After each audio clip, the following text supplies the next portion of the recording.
कातिल पिता। किशनगढ़ के जंगलों में बसा हुआ एक छोटा सा गांव। वहां एक पिता अपने 11 बच्चों के साथ रहता था। उसकी पत्नी का देहांत बहुत वर्ष पहले जंगल से लकड़ियां लाते वक्त भेड़िए द्वारा उसका शिकार हो जाने से हो गया था। उस आदमी का परिवार बहुत सालों के बाद सदमे से उभर पाया था। उस आदमी का नाम नेकचंद था। अपनी पत्नी की मौत के बाद वह मदिरापान करने में व्यस्त रहता। नेकचंद का परिवार कभी भूखा सोता तो कभी एक वक्त का खाना नसीब होता। समय बीता और नेकचंद का एक बेटा जवान हो गया। उसकी 25 वर्ष की आयु थी। गरीबी के कारण शरीर कमजोर और दुबला पतला सा था, लेकिन आंखों में चमक कुछ कर दिखाने की।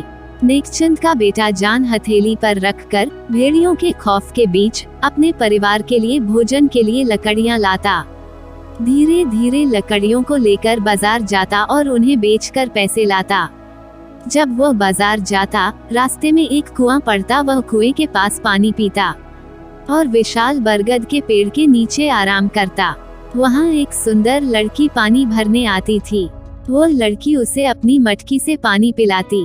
धीरे धीरे दोनों में दोस्ती बढ़ने लगी और वह दोस्ती प्रेम में बदल गई। दोनों ने जीने मरने की कस्में खाई। दोनों एक दूसरे से विवाह करना चाहते थे, पर नेकचंद के बेटे की पारिवारिक स्थिति अच्छी नहीं थी। उसने कहा, मैं कुछ पैसे कमाने लग जाऊं, फिर हम विवाह करेंगे। एक सुबह नेकचंद का बेटा अपने छोटे भाई बहन के साथ अपने विवाह की बातें कर रहा था कि नेकचंद ने सुन लिया।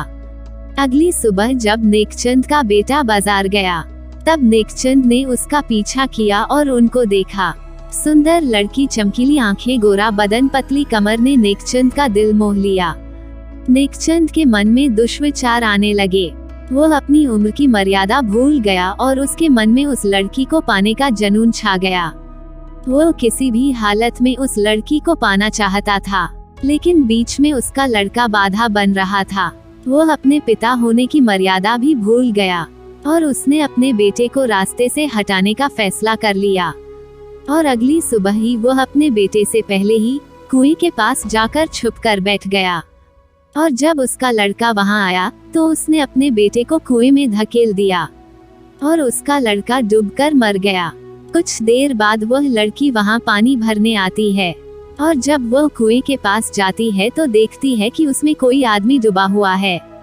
वह डर जाती है, पर अचानक नेकचंद आता है और कहता है कि देख, मैंने अपने बेटे को मार डाला, अब तुम मुझसे विवाह करो।